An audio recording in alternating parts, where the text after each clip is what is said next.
lot of people were frightened of us, but it was not how it was really. You know, we had this image of frightening old ladies and children and things with the motorbikes, but it wasn't like that at all. It was the newspapers. The newspapers hyped it up a terrific amount. The Mods and Rockers were the first British moral panic. It was the first time you could get these headlines of the nation's teenagers being dangerously, horribly, frighteningly out of control. And the press loved it. The press did play a small part in it, I suppose, or a large part. Because obviously when you're in the papers you want to read and see who's the face, who's the face who has been pulled in the back of the wagon. It did make good front coverage on a Tuesday morning after the bank holiday to pick a paper up and see mods throwing rockers through the railings at Brighton and things like this and running amok through the town centre, and it used to make it look bigger than what it sometimes really was. Without the press, no one would have heard about it, and it would have been fallen flat, I suppose. It's difficult to say that the press actually exaggerated the conflict, but wow, they certainly got stuck in. There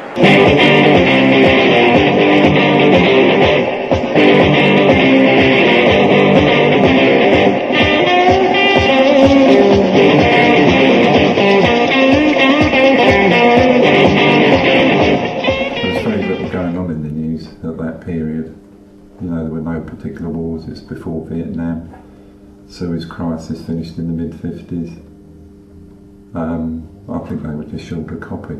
They just couldn't wait for the bank holiday weekends to see what the Mods and Rockers, where they're going to end up and what they were going to do, and it made headline news in the 60s, because the news in the 60s was more about England than what it was of all the foreign countries that you get now on the news. They're just trying to sell newspapers.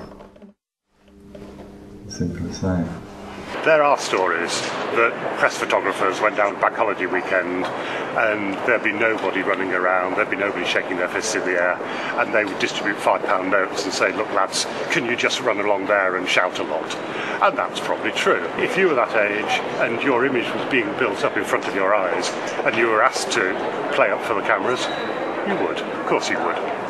There was smaller things like that where people would ask to do things, possibly, and it made you out to look more of a villain than what you really were. Literally like holding a deck chair or having a bottle or a pint mug in your hand, looking like you're going to hurt someone else who's in an opposing group, a rocker or something like that. They were looking for action shots, for photographs, people being assaulted and things of that kind. There were instances where we suspected that certain press photographers were virtually manufacturing a few situations which we were not happy with, but it's very difficult to prove anything like that. But we're pretty sure it did happen a few times with one or two unscrupulous press photographers. Never saw any setups. Everything I saw was for rim. I'm not saying they didn't do it, but I didn't see it.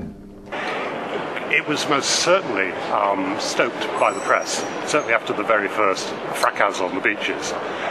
The press had a huge hand in what went on after that. But I think it did the Mods and Rockers an awful lot of good. All these thousands of them running around on the beaches of southeast England, and the press attention made them what they became in popular mythology. Without the fights, you wouldn't have the Mods and Rockers mythology that you have now.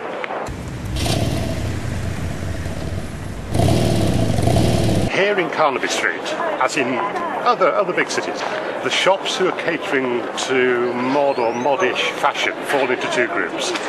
There's the big stores like Merck and a lot of the high street stores who have adopted mod motifs and use mod in their clothing in all sorts of ways. But then if you go up the little alleys, you found shops like the one here called The Face. And that's different because that is absolutely purist. That is pure mod. It's not sold out, be that a good thing or a bad thing. And I don't think it's a bad thing that you find Ben Sherman shirts in big high street department stores. I don't think that's a bad thing.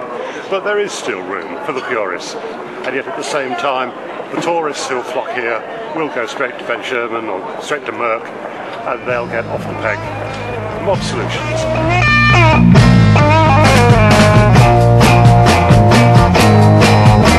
Circles, my head is going round in circles.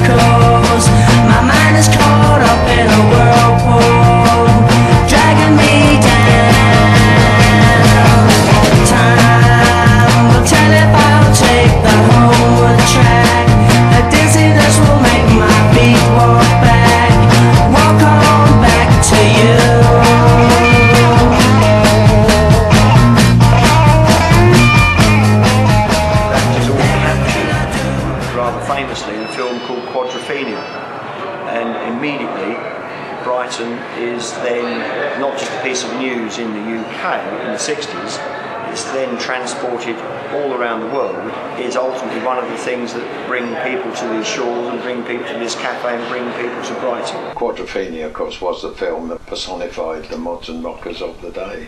A big popular film. A lot of people made a lot of money out of it, I believe. The film was a very good film, very lifelike of what it was really like in Brighton in them days. People continue to make money out of things. They're still making money out of Jack the Ripper, aren't they, in London, with trips around Whitechapel and places like that. They're still making money out of World War II.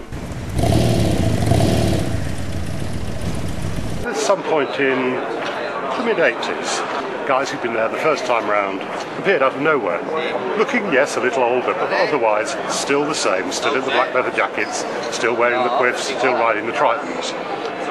And other stuff has come up around that. One of the best examples is the Ace Cafe.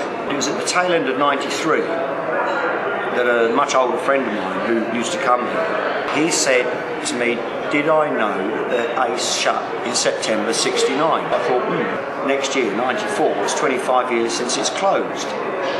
And that meant a reunion. And that reunion would be the key to getting this place reopened. From that moment on, that was my mission, to reopen this place. Some 12,000 bikes turned up here. And that, in effect, meant that I had evidence to show people, like the bank manager and whatnot, that actually there is interest and a demand that meant this should be reopened.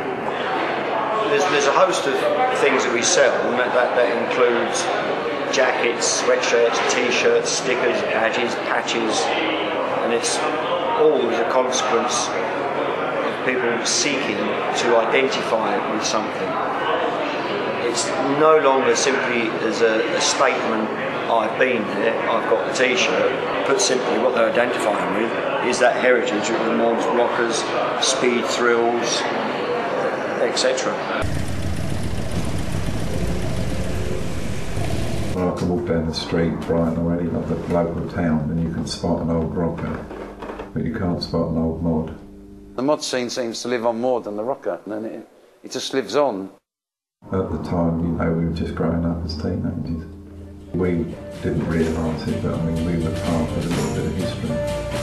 I was an original mod in the early 60s, and along with myself and a lot of others, their motto is once a mod, always a mod, and I've still got friends dressing, walking and doing the same things, listening to the same music 40 years on. I don't think it will finish.